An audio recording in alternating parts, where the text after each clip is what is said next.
Today I'm going to show you how to make Dum Biryani. For that I've come to one of my friend's place. And he's an expert in making all these Hyderabadi recipes, and especially when it comes to large quantities, he's just amazing. So I've asked him to show one of his recipes for us today.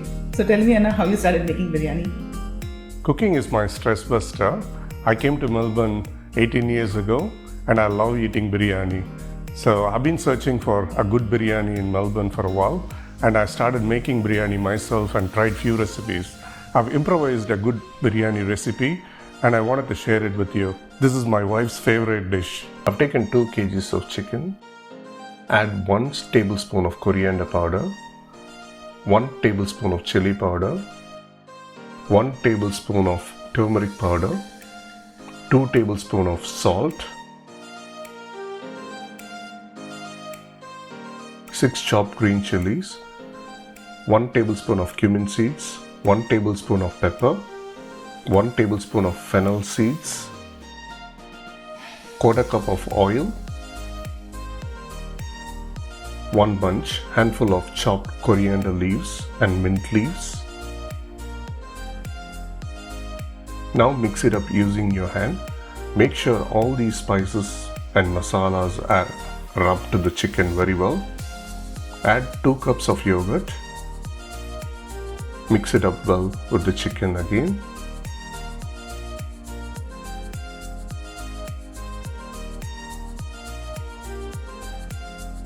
Now it is time to add the biryani masala to it. These are the ingredients which are used for the biryani masala: some ginger, garlic, stone flour, cloves, star anise, bay leaves, some kapok buds, black and green cardamoms, mace and some cinnamon.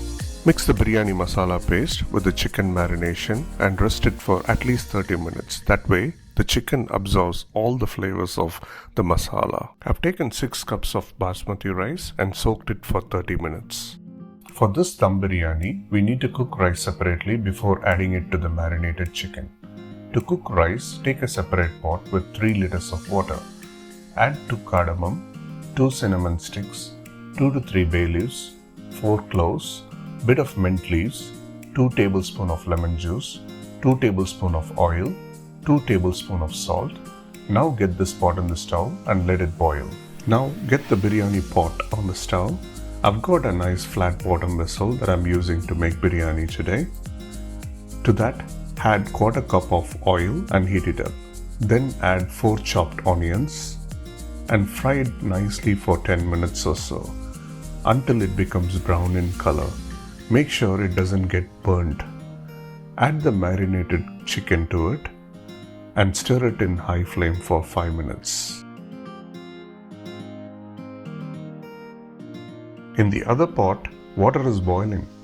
Now add the soaked basmati rice and cook it for 5 minutes. When it is 60% done, if you take a grain of the rice and press it, it will be broken easily into 2 to 3 pieces. Stop cooking at this stage. Now it is time to add the rice to the biryani pot. To give biryani some color, I'm using 1/4 cup of milk added with pinch of saffron and little bit of food color. Food color is optional. Sprinkle bit of coriander and mint on the top with 2 spoons of ghee and a glass of strained water to retain the moisture. Now it is time to close the lid and dum it. Since I have a handle on the lid, I have used the vessel on top before placing the rest of the strained hot water from the rice. I've kept the stove in high flame for 5 minutes and in a low flame for 25 minutes. Biryani is now ready. Can't wait to dig in. It has come good. Rice is intact and not broken. Chicken is also cooked well. Let's go and enjoy the biryani.